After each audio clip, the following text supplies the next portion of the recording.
Hello, I am Dr. Zareen Setna, a clinical psychologist, and welcome to yet another episode on psychology. In our previous videos, we have been discussing a very special type of behavior called social influence. Continuing with that discussion, we will talk a little more about social influence, and we will talk about one type of social influence called conformity.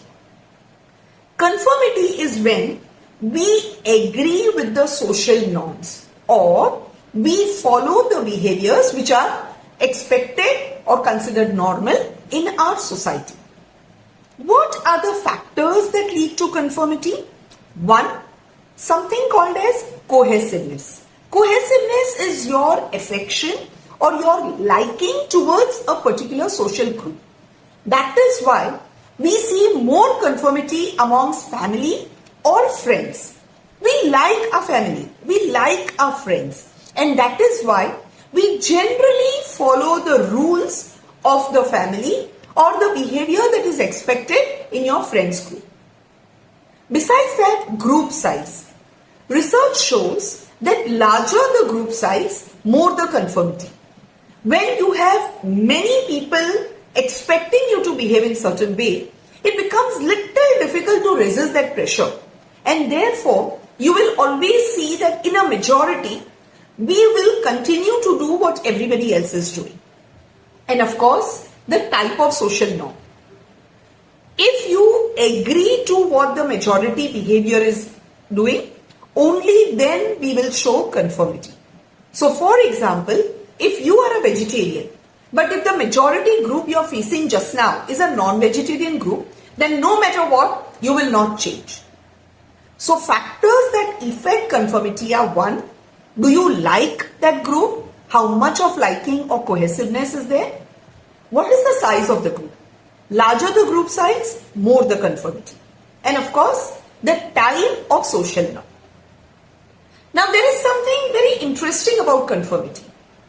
While it is common sense that we will follow what the majority is doing, there is also something called as minority influence. What is this minority influence? Go back in history and you will see examples of many great political leaders, scientists, social reformers who single-handedly changed the way the world thinks, the world behaves. This is what we call minority influence. In minority influence, we have a single person or a very small group of people who actually change the thinking or behavior of a large majority. If you are a minority and are trying to change the attitude or thinking of a majority, then how do you become successful? There are certain factors responsible for the successful minority influence. One, consistent. You have to be consistent in your attitude, in your behavior. If you yourself keep changing your stand very often, then the people are not going to take you seriously and they are not going to respect you. So if you think you are in a minority and you want to change the behaviors of the majority, then make sure you remain consistent in your own thinking. Secondly, flexibility.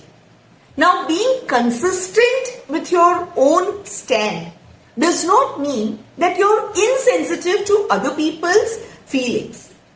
So be consistent with whatever you are believing in, but also be open to suggestion, be open to ideas.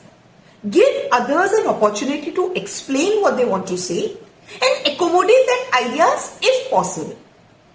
And third factor is, again, type of social norm. You may be very consistent and you may try to change the behavior of the majority, but if you are going against the expected prevailing normal behavior, prevailing rules and customs, then you can't be successful.